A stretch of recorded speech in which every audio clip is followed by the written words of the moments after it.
ठीक है। Question number 1, express the rate of following reaction.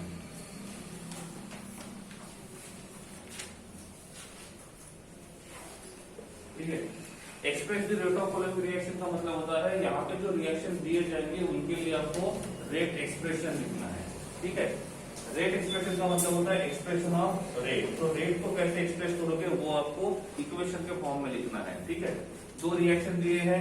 पहला रिएक्शन है PCl5 is converted into PCl3 plus Cl2, और second वाला जो है that is 2 moles of NO2 is converted into 2 moles of NO plus 1 mole of O2।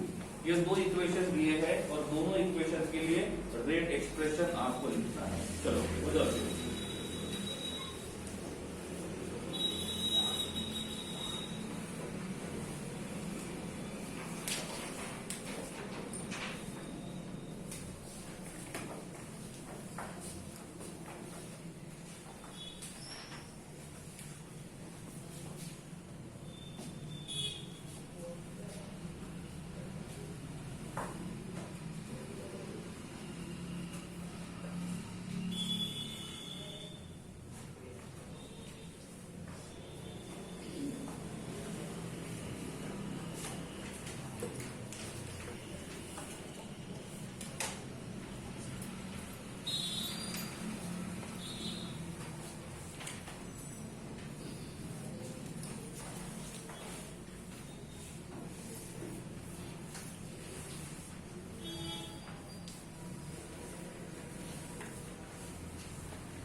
पहले first वाला question solve करो, first वाला हो जाएगा तो सेकंड वाला।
पहला क्वेश्चन हो गया। देखो पूछा क्या है, रेट एक्सप्रेशन। क्या पूछा है? Rate expression. रेट एक्सप्रेशन कैसे होता है पहले वो देखेंगे। पहले मैं एक को देखता हूँ। फर्स्ट पर रिएक्शन क्या है, PCl5 converted into PCl3 plus Cl2, ये हमारा रिएक्शन है। ठीक है, इसका स्टोइकोमेट्रिक कोएफिशिएंट कितना है वो लिखेंगे। पहला क्वेश्चन, क्या रिएक्शन बैलेंस है? Yes, okay. तो इसका स्टोइकोमेट्रिक कोएफिशिएंट 1, इसका भी रहेगा 1 और इसका रहेगा 1। समझ में आ गया? इसके लिए जनरल इक्वेशन बताता हूं मैं आपको, that is A capital A small b capital B converted into small c and capital C। D भी लिख देते, कोई फर्क नहीं पड़ेगा। तो this is D and B।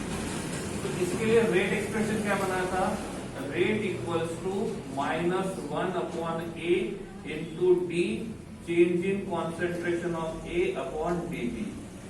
सही है। तो उनका जो स्टोइकोमेट्रिक कोएफिशिएंट होता है उससे हम लोग क्या करते हैं, डिवाइड। क्यों करते हैं उसका रीजन भी बताया था। माइनस किसके लिए आता है, रिएक्टेंट के लिए, प्लस किसके लिए आता है, प्रोडक्ट के लिए। तो पहले रिएक्टेंट के लिए लिखेंगे, तो -1 upon B change in concentration of B upon dt। हो गया। प्रोडक्ट के लिए क्या होगा, सिमिलर वे से जाएंगे, sign will be positive, +1 upon C change in concentration of C upon dt equals to +1 upon D change in concentration of D upon dt। सही है। तो स्टोइकोमेट्रिक कोएफिशिएंट से मल्टीप्लाई मतलब डिवाइड करेंगे। इसलिए पहले बोला था, पहले आपको स्टोइकोमेट्रिक कोएफिशिएंट लिख लेना है। हो गया। अब इसके लिए इक्वेशन क्या बनेगा, रेट इक्वल्स टू कितना है, 1 डिवाइडेड बाय 1 ही आएगा। रिएक्टेंट है, प्रोडक्ट है, तो sign will be minus D change in concentration of PCl5 upon dt equals to, ये भी आएगा minus plus D change in concentration of PCl3 upon dt equals to plus change in concentration of Cl2 upon dt। तो ये हो गया इसका rate expression. हो गया। इसको इसके साथ कंपेयर करो, इसको इसके साथ कंपेयर करो, इसको इसके साथ कंपेयर करो। इसको बोलते हैं रेट ऑफ डिसअपीयरेंस। क्या बोलेंगे, रेट ऑफ डिसअपीयरेंस। जो कम हो रहा है वो, ये बढ़ रहा है, इसको बोलेंगे रेट ऑफ अपीयरेंस, इसको बोलेंगे रेट ऑफ अपीयरेंस। तो rate of appearance and disappearance without stoichiometric coefficient, with नहीं। इसके रिलेटेड क्वेश्चन देखा था हमने। ठीक है। अब बात आती है सेकंड इक्वेशन की।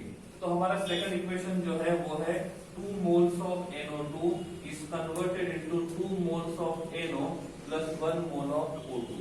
सबसे पहला क्या लिखना है, स्टोइकोमेट्रिक कोएफिशिएंट कितना है, 2 2 1। क्या बनेगा, rate equals to -1/2 D change in concentration of NO2 upon dt equals to +1/2 change in concentration of NO divided by dt equals to plus change in concentration of O2 upon dt। Simple हमको rate निकालना है। तो rate के लिए क्या बोलते हैं हम लोग, रेट निकालना है तो change in concentration upon change in time. Reactant रहेगा तो माइनस रहेगा, प्रोडक्ट रहेगा तो प्लस रहेगा, वो आपको समझ लेना है। इसमें ऐसा लिख सकते हैं C2 minus C1 divided by C2 minus C1। समझ में आ गया। ये वाला फॉर्मूला आपको सेकंड वाले में काम आएगा, सेकंड वाले क्वेश्चन में। पहले के सेकंड में नहीं, सेकंड वाले क्वेश्चन। कैसे, ये वाला समझ में आएगा, पहले वो देखो। ये समझ में आ गया। सेकंड वाला क्वेश्चन पहले एक्सप्लेन कर लेता हूं, फिर आप एक बार ट्राई कर लो। ठीक है। सेकंड में बोला है, ये उन्होंने टाइम दिया हुआ है इन सेकेंड, और उस पर्टिकुलर टाइम पे उसका रेट ऑफ रिएक्शन कितना रहेगा वो दिया हुआ है। मतलब ये दिया हुआ है, सॉरी कॉन्सेंट्रेशन दिया हुआ है, इसमें मोल्स पर लीटर में। और पूछा क्या है, calculate the rate of reaction at different interval, और ये रिएक्शन दिया हुआ है। तो इस रिएक्शन के लिए ये वाला क्या होगा, ये फॉर्मूला क्या होगा, rate equals to concentration of R2 minus concentration of R1 divided by C2 minus C1। हो गया। कॉन्सेंट्रेशन और टाइम दिया हुआ है। अब आप क्या किया आपने, अब यहां से यहां गए, डिफरेंट इंटरवल पे रिएक्शन का दिया हुआ ना, हाँ डेटा। अब यहां से यहां पे गए तो T1 क्या हुआ और T2 क्या हुआ, R1 क्या हुआ 1/6। पावर को छोड़ दो, सबके लिए पावर कॉमन है। ठीक है। तो R2 का वैल्यू क्या हो गया, समझा नहीं समझा, तो वो वैल्यू यहाँ पे पुट कर देना है। आपको क्या मिलेगा, रेट। रेट किसके लिए मिलेगा, 0 to 5 के लिए। सपोज आपने बोला है कि आप यहां से यहां पे गए, क्या होगा, T1 का वैल्यू कहां से कहां पे गए वो देखना है। इसके लिए T1 का वैल्यू रहेगा 0 और T2 का वैल्यू रहेगा 10। R1 का वैल्यू कितना रहेगा 160 और R2 का वैल्यू कितना रहेगा। पावर को फिलहाल कंसीडर नहीं करते, बोलने में दिक्कत हो जाएगी। ठीक है, अब मैंने क्या किया, यहां से यहां तक है, तो T1 का वैल्यू कितना हुआ और T2 का वैल्यू, R1 का वैल्यू, R2 का वैल्यू, सिंपल ये पूछा है। ठीक है, अब आप सोच रहे सर ऐसा करने जाएंगे तो कितना बड़ा होगा, सही है, तो इतनी मेहनत नहीं करनी है। ठीक है, पहले क्या करो, यहां से यहां तक देखो, फिर यहां से यहां तक देखो, फिर यहां से यहां तक और फिर यहां से यहां तक, मतलब कितने बार सॉल्व करना पड़ेगा। मैथ्स अच्छा है। ठीक है, तो ये 1, ये 2, ये 3 और एक 4, तो 4 बार सॉल्व करना पड़ेगा और चारों टाइम पे आपको क्या मिलेगा, रेट मिलेगा। ठीक है, चलो हो जाओ।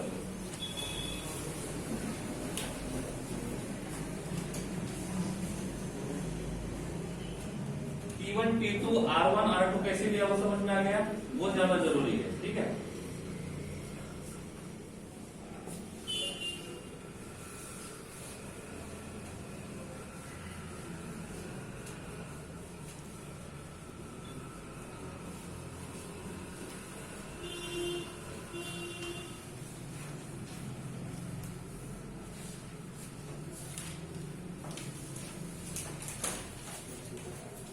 एक मिनट, थोड़ा सा टॉपिक छूट गया था, 1 मिनट ले लेता हूं।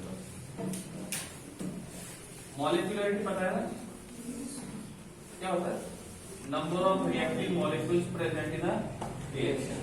ठीक है, पिछले साल फंक्शन हुआ था इधर पीछे साइड में, क्या नाम था अपने स्कूल का, उड़ान। हाँ ठीक है, कुछ लोगों ने पार्टिसिपेट किया था, किसी ने नहीं किया था। इमेजिन कर ले इस साल भी होने वाला है, इमेजिन कर लेते हैं। ठीक है, कुछ लोगों का काम होता है कि चलो हम पार्टिसिपेट कर रहे हैं। ठीक है, वो तो नंबर लगाते थे, तो हमारा नंबर लगे पार्टिसिपेट करने के लिए। कुछ लोग पहले पीछे चले जाते, सर हमको नहीं करना है, हम देखने के लिए जरूर आएंगे। अब यहाँ पे फंक्शन में पार्टिसिपेट करने वाले कुछ लोग हैं, उन्होंने अलग अलग इवेंट करने के बारे में सोचा है। हुआ ऐसा, यहाँ पे जो एक ग्रुप है, मतलब 2 लोगों ने यहाँ पे एक प्रोग्राम अरेंज किया कल्चरल इवेंट, तो 2 ही लोगों ने मिलकर बनाया है। ठीक है, और दूसरा जो इवेंट है जो बना रहे हैं, वहां पे 6 लोग हैं। पहले आप मुझे बताओ, जिसका मॉलिक्यूलरिटी ज्यादा है, मतलब 2 अलग अलग रिएक्शन ये इक्वल मान के चलते हैं।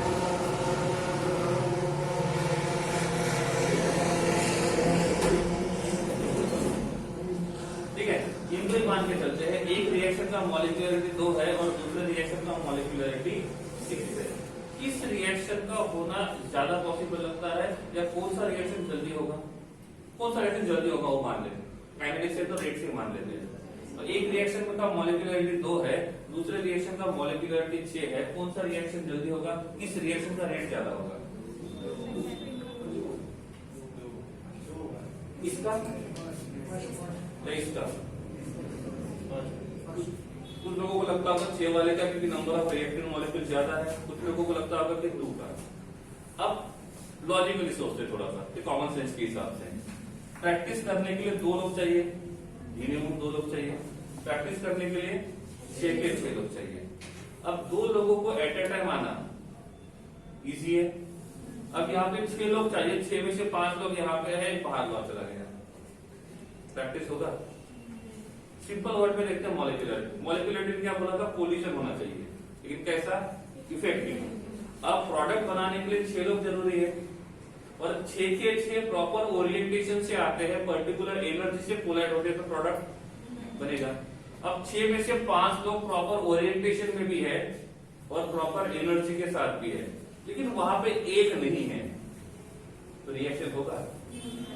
तो यहाँ पे 6 के 6 लोग एट ए टाइम आने का प्रोबेबिलिटी कम है, लेकिन यहाँ पे नंबर ऑफ कैंडिडेट कम होने की वजह से 2 लोग एट ए टाइम आने का प्रोबेबिलिटी ज्यादा है। इसलिए ऐसा कहा जाता है, जब मॉलिक्यूलरिटी बढ़ता है तो रिएक्शन का रेट कम होता है। समझ में आ रहा है इन दोनों का रिलेशन। ठीक है, ये छूट गया था, एक बार नोट कर लेते हैं। ठीक है, हो गया इवेंट।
नहीं, रेट माइनस में नहीं रहेगा, रेट फाइंड करना है ना।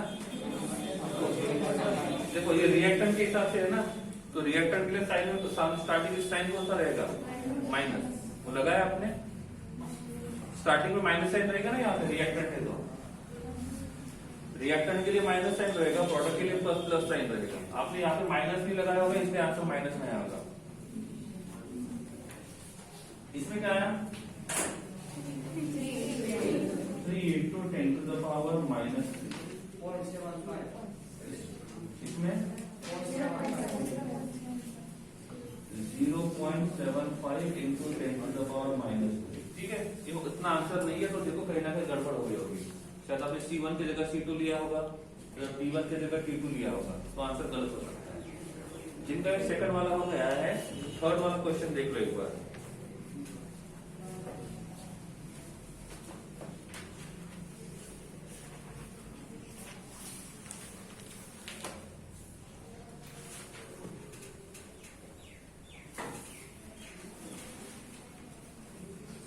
थर्ड वाला क्वेश्चन में समझा देता हूं, पहले ध्यान दे जाते। यहाँ पे एक रिएक्शन दिया हुआ है, इस रिएक्शन का मॉलिक्यूलरिटी 2 है और उन्होंने इनिशियल कॉन्सेंट्रेशन दिया हुआ है रिएक्टेंट का N2O5 का, जो कि रिएक्टेंट है। तो initial concentration of reactant is 2.33 molar. After time T मतलब T1 कितना होना चाहिए, 0, क्योंकि शुरू हो रहा है ना वहां से, और T2 जो रहेगा वो कितना रहेगा, 184। इसका मतलब हम इसको R1 बोल सकते हैं और इसको हम लोग R2 बोल सकते हैं।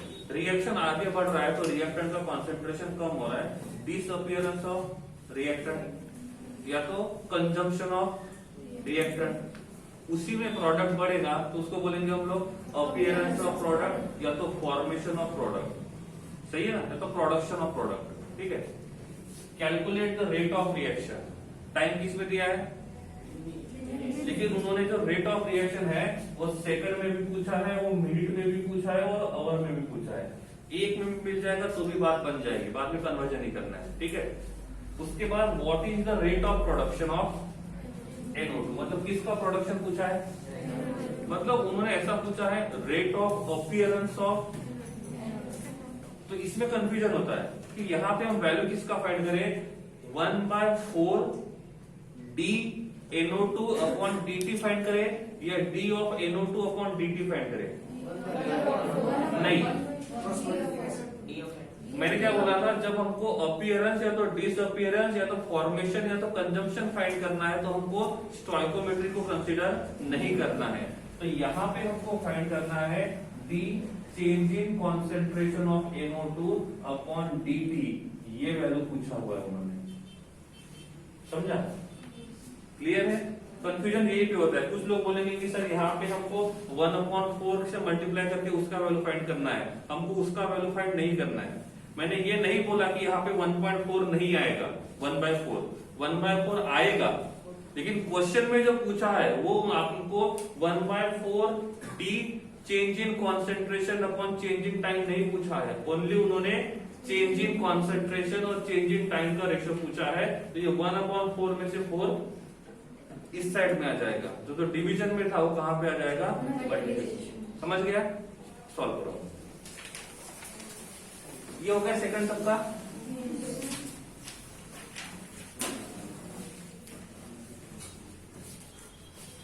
इस फॉर्मूले का काम तो हो गया होगा, ठीक है, फिर सेम फॉर्मूला अप्लाई करना है।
चलिए तब तो क्वेश्चन नंबर 4 एक्सप्लेन कर देता हूँ।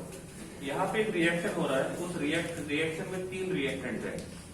रिएक्शन लिख सकते हैं capital A, capital B, capital C, product B T. इसको बोल सकते हैं ये ए है, ये बी है और ये सी है। ये हमारा सिंपल इक्वेशन है रेट है। यहाँ पे रेट लॉ दिया हुआ है। रेट लॉ मतलब वो जो ऑर्डर बताता है वो। तो रेट लॉ क्या है? कॉन्सेंट्रेशन मतलब R equals to K is a rate constant, concentration of A to the power 1, concentration of B to the power और concentration of C to the power. तो मैं यहाँ पे लिखता हूँ x का वैल्यू 1, y का वैल्यू 1 और z का वैल्यू 2। सही है ना? तो इसका ऑर्डर कितना रहेगा? 4। अब मैंने पूछा order of reaction with respect to capital A, only capital A के हिसाब से कितना है? 1। Rate of reaction with respect to capital B and rate of reaction with respect to capital C 2। अब उन्होंने ये तो दे दिया है, अब उन्होंने क्या किया है? 4 अलग अलग कंडीशन दिए हैं और उस कंडीशन पे रेट ऑफ रिएक्शन में क्या चेंज होगा वो पूछा है। तो जो कंडीशन दिया है उसको ही चेंज करना है, बाकी को एज इट इज रखना है। पहली कंडीशन क्या है? Concentration of C will double, बाकी को छोड़ दो, कॉन्सेंट्रेशन ऑफ सी को चेंज कर दो। समझ में आ गया? और ये देखेंगे रेट ऑफ रिएक्शन में क्या चेंज हुआ। बाद में कॉन्सेंट्रेशन ऑफ ए हाफ किया हुआ है, मतलब रिड्यूस किया हुआ है। फिर क्या किया हुआ है? Concentration of B and concentration of C दोनों को चेंज किया है और दोनों को डबल किया है। और last condition concentration of A, concentration of B and concentration of C तीनों को ट्रिपल किया है। ये भी ट्रिपल, ये भी ट्रिपल और ये भी ट्रिपल। तो उस टाइम पे रेट में क्या चेंज होगा वो पूछ रहा है। समझा क्वेश्चन? ये क्लियर हुआ? सॉल्व हो गया? कितने लोगों का हुआ? ओके, बाकी लोग जल्दी कंप्लीट कर लो। चलो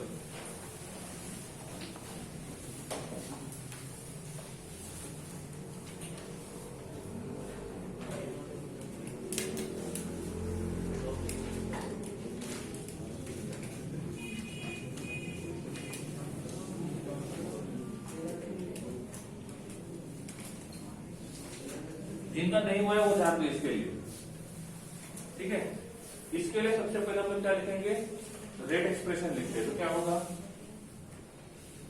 rate equals to -1/2 change in concentration of N2O5 upon dt equals to 1/4 change in concentration of NO2 divided by dt equals to कुछ नहीं लिखना पड़ेगा, change in concentration of O2 upon dt। ये हमारा रेट एक्सप्रेशन है, ठीक है? पहले मैं इसको लिखता हूँ क्योंकि इसी का काम है। तो इसको लिखूंगा तो क्या होगा? Rate equals to -1/2 d change in concentration of N2O5 dt। क्या मैं इसको ऐसा लिख सकता हूँ? -1/2 कॉन्सेंट्रेशन ऑफ N2O5 0, या तो इसको 1 लिख लेता हूं। तो ये सॉरी इसको 2 लिखना पड़ेगा ना, 2 - 1। तो ये बन जाएगा concentration of N2O5 2 minus concentration of N2O5 1 divided by यहाँ पे आएगा T2 और ये रहेगा T1। समझ में आ रहा है? तो इसको हम लोग क्या कंसीडर कर सकते हैं? ये इनिशियल वाला था, मतलब इसको बोल सकते हैं R1 और इसको हम बोल सकते हैं R2। तो ये क्या रहेगा? T2। तो T1 कितना रहेगा? 0 रहेगा। वैल्यू को पुट कर देते हैं। therefore rate equals to -1/2। बाद में कॉन्सेंट्रेशन कितना था? 2.08 माइनस 2.33 डिवाइडेड बाय कितना आएगा?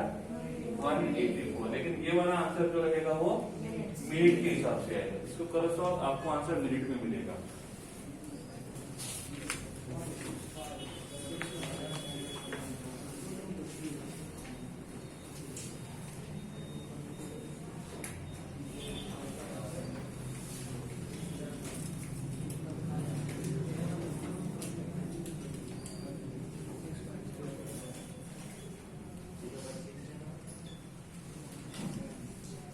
ठीक है? कितना आएगा? 6.79 इंटू 10⁻⁻4 यूनिट रहेगा मोल पर लीटर पर मिनट। अब आपको मिनट को क्या कर सकते हो? 2 ऑप्शन है, या तो सेकंड में कन्वर्ट करो या तो समझ में आ गया? किलो में कन्वर्ट करना है। हो गया यहाँ तक। अब दूसरी बात क्या पूछी है उन्होंने? दूसरी बात क्या पूछी है? तो हमको ये वाला रिलेशन यूज करना पड़ेगा। सॉरी, ये वाला नहीं, ये वाला, क्योंकि हमको किसका वैल्यू मिल गया है? रेट का। मिनट वाला लेते हैं, ठीक है। तो हमको ये वैल्यू मिल गया और उन्होंने इसको पूछा है, सही है। तो एक्सप्रेशन क्या होगा हमारा एक्सप्रेशन होगा rate equals to 1/4 change in concentration of NO2 upon dt। Rate पता है? फाइंड किया? फाइंड किया। पूछा क्या है? ये होल वैल्यू पूछा है या ओनली इतना वैल्यू पूछा है? होल वैल्यू पूछा है? नहीं, उन्होंने सिर्फ ओनली ये वाला वैल्यू पूछा है, ठीक है। तो ये 4 इधर आ जाएगा, तो ये बन जाएगा D change in concentration of NO2 upon dt equal to 4 into rate. समझ में आ गया? आपको रेट का वैल्यू यहां से लेना पड़ेगा, उसको 4 से मल्टीप्लाई करना पड़ेगा, तो आपको क्या मिल जाएगा? Rate of production. ये नहीं समझा? तो हाँ नहीं, हम इसको बोलेंगे, क्या बोलेंगे? रेट ऑफ डिसअपियरेंस या तो रेट ऑफ कंजम्पशन।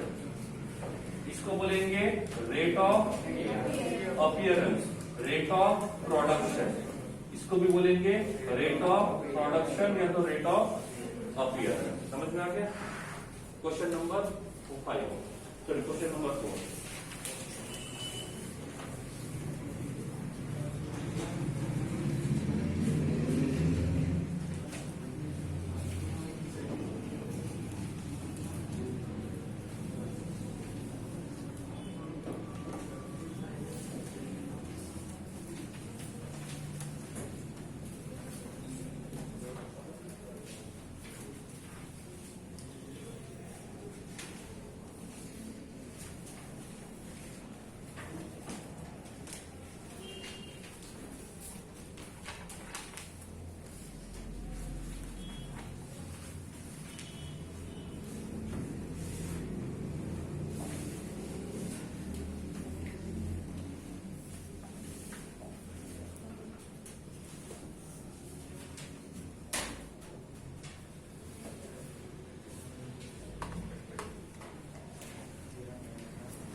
इसमें क्या हुआ? 4 टाइम्स, इसमें half times, 8 times, 81। Okay good, सही है। दिस इज क्वेश्चन नंबर 5, ठीक है। इसमें क्या हुआ है? Initial rate concentration of reactant दिया हुआ है 1.24 इंटू 10⁻⁻² मोल पर लीटर। उन्होंने 60 मिनट के बाद उनका कॉन्सेंट्रेशन दिया हुआ है, तो जीरो कॉन्सेंट्रेशन दिया हुआ है टाइम जीरो के ऊपर और 60 मिनट के बाद का कॉन्सेंट्रेशन दिया हुआ है और उन्होंने पूछा हुआ है इसका रेट कांस्टेंट का वैल्यू क्या रहेगा। क्या पूछा है? Rate constant. मतलब यहाँ पे कॉन्सेंट्रेशन और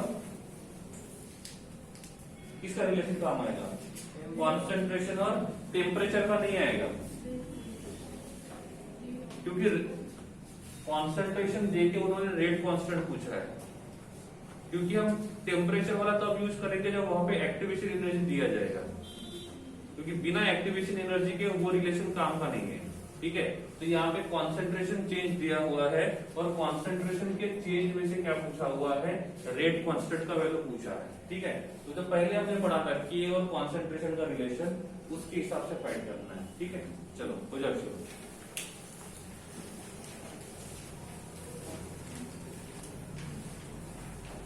कैसे फाइंड करेंगे? कौन सा फॉर्मूला यूज करेंगे? के वाला? कितने फॉर्मूले के आपके पास? एक ही है। पहला था जीरो के लिए, दूसरा था फर्स्ट के लिए, तीसरा था nth ऑर्डर के लिए। कौन सा यूज करोगे? जीरो वाला, फर्स्ट वाला? कोई भी यूज कर सकते, क्यों? क्योंकि क्वेश्चन में मेंशन नहीं किया है। ऐसे टाइप पे क्वेश्चन में लिखा होना चाहिए कि वो रिएक्शन कौन से ऑर्डर का है। तो ये रिएक्शन फर्स्ट ऑर्डर का है, क्योंकि बिना ऑर्डर लिखे हम के का वैल्यू कैसे फाइंड करेंगे? क्योंकि जीरो ऑर्डर के लिए फॉर्मूला अलग है और फर्स्ट ऑर्डर के लिए फॉर्मूला अलग है, सेकंड के लिए फॉर्मूला अलग है। ठीक है, तो क्वेश्चन में ये देना चाहिए कि उसका ऑर्डर क्या रहेगा। समझ में आ गया? So this is the first order reaction.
के का वैल्यू, फॉर्मूला कौन सा यूज करके फर्स्ट ऑर्डर के लिए फॉर्मूला क्या है, k equals to 2.303 upon t into log concentration of R0 minus upon concentration of, सही है। वैल्यू पुट करके देखो, इनिशियल का वैल्यू कितना है और फाइनल का वैल्यू कितना है, ठीक है। कितना आएगा 0.03, सही है। तो किसी का कंप्लीट हुआ नहीं हुआ, कितना है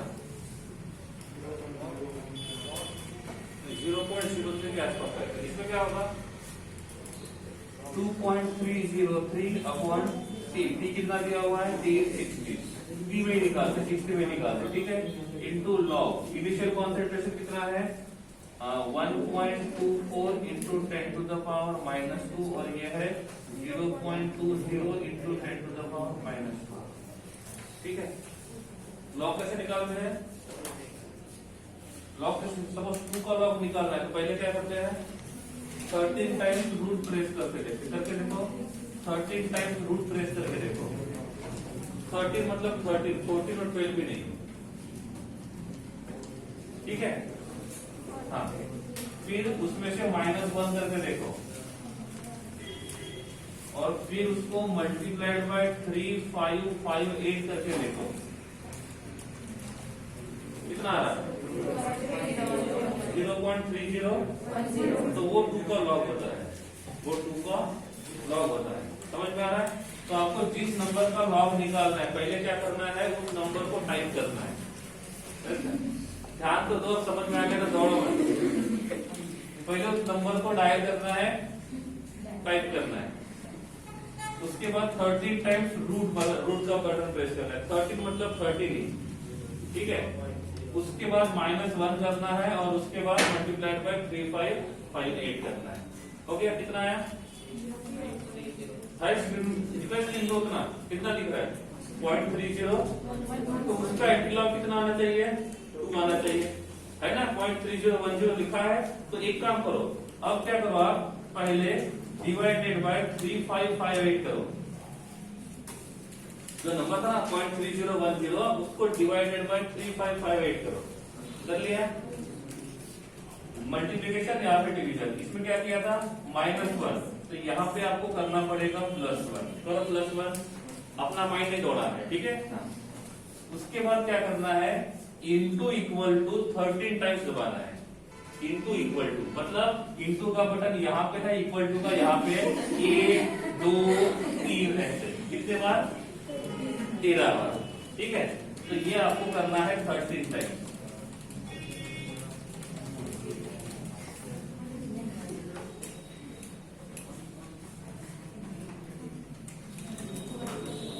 कितना आ रहा है 1.99 मतलब 2, मतलब 2 का लॉग आता है 0.3010 और उसका एंटीलॉग आता है, मतलब 0.3010 का एंटीलॉग कितना आएगा 2 आएगा, समझा नहीं समझा।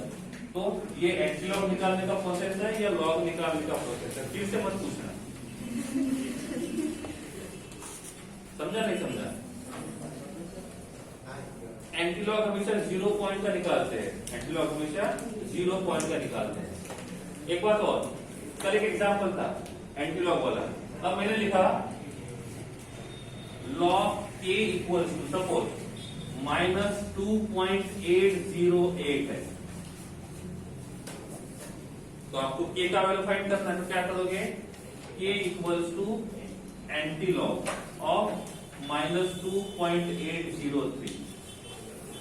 इसका एंटीलॉग निकालने के टाइम पे ध्यान रखना है, जब नेगेटिव का एंटीलॉग निकालते हैं तो ये नेगेटिव कितना है -2 को निकाल देंगे तो क्या बचेगा 0.803, इसको निकालने से ये 803 नहीं बनेगा, ये 0.803 बनेगा, ठीक है। तो ये जो डेसिमल के लेफ्ट साइड में था उसमें 1 को ऐड कर देते हैं, ये कितना लिखा था, तो उसको 3 कर देते, मतलब 1 से बढ़ाते हैं, माइनस साइन कंसीडर, ठीक है, 1 से बढ़ाते, फिर बोलोगे सर -2 + 1 -1, ऐसा नहीं। तो ये जो नंबर था उस नंबर को 1 से बढ़ाते, तो कितना हो जाएगा -3, ठीक है। तो ये बन जाएगा पावर 10⁻⁻3। और अब क्या बचा 0.803, इसका क्या करना है, नहीं, आपने 1 से बढ़ाया था ना, तो ये बचे हुए में से 1 को माइनस करना है, मतलब 1 में से बचे हुए को माइनस करना है, तो कितना आएगा 0.197,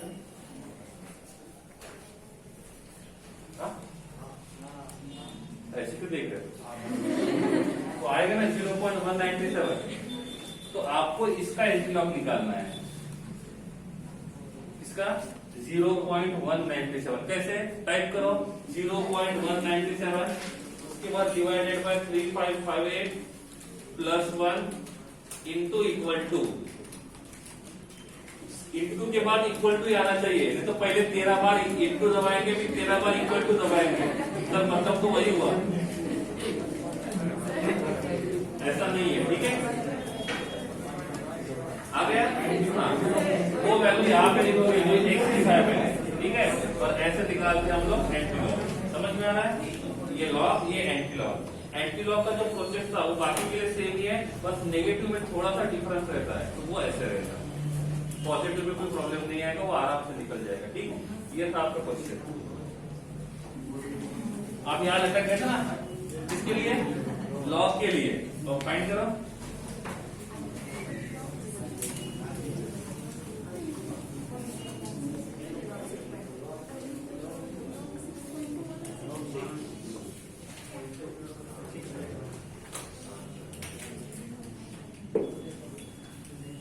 .03 के आसपास रहेगा, ठीक है, और डेसिमल पॉइंट में थोड़ा सा डिफरेंस हो सकता है, उसके लिए रोना नहीं, ठीक है, इस पर मेरा आंसर इतना ही आ रहा है, आपने ऐसा लिखा है।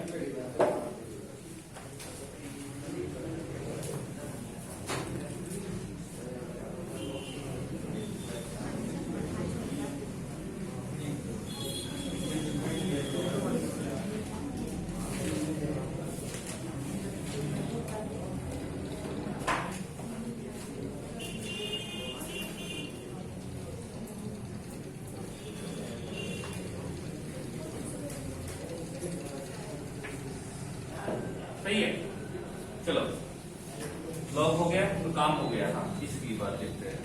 एक रिएक्शन दिया हुआ है जिसमें 2 moles of NO react with 1 mole of Br2 converted into 2 moles of NOBr। ये इक्वेशन है। उन्होंने 3 अलग अलग एक्सपेरिमेंट किए और अलग अलग एक्सपेरिमेंट में जो कॉन्सेंट्रेशन था किसका, NO का और Br2 का, वो अलग अलग यूज किया और वहां पे रेट में क्या चेंज रहेगा वो देखा। तो पहले एक्सपेरिमेंट में क्या था, कॉन्सेंट्रेशन ऑफ NO था 0.10 और Br2 का कॉन्सेंट्रेशन था 0.10, वो सेम डिफरेंट हो सकता है, तो उस टाइम पे उनका रेट जो था वो इतना था। फिर उन्होंने क्या किया, कॉन्सेंट्रेशन ऑफ NO को चेंज कर दिया और वो काम कितना किया 0.20, कॉन्सेंट्रेशन ऑफ Br2 को उन्होंने एज इट इज रखा, उस टाइम पे उनको रेट इतना मिला। तीसरी बार क्या हुआ, कॉन्सेंट्रेशन ऑफ NO हो गया 0.20, कॉन्सेंट्रेशन ऑफ Br2 हो गया 0.30, उस टाइम पे रेट जो रहेगा वो इतना है। तो क्या करना है आपको, इन दोनों को कंपेयर करके फाइंड करना पड़ेगा रेट का वैल्यू। इसके लिए मैं बोलता हूँ x का वैल्यू फाइंड करना है, इसके लिए y का वैल्यू फाइंड करना है।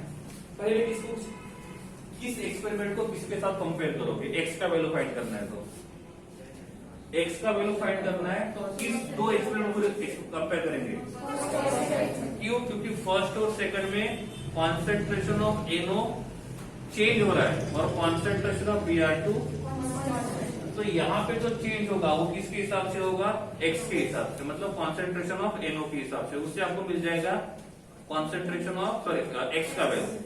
फिर आपको y का वैल्यू ढूंढना है, तो क्या करना होगा,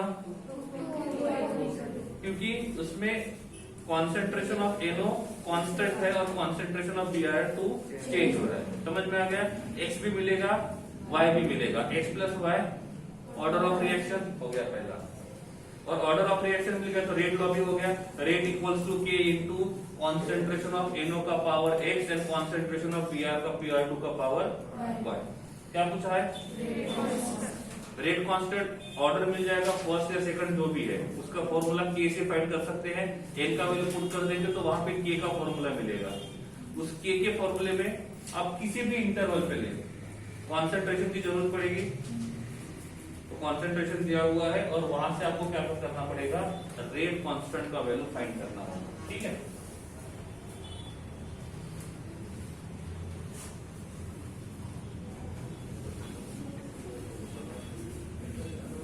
ठीक है।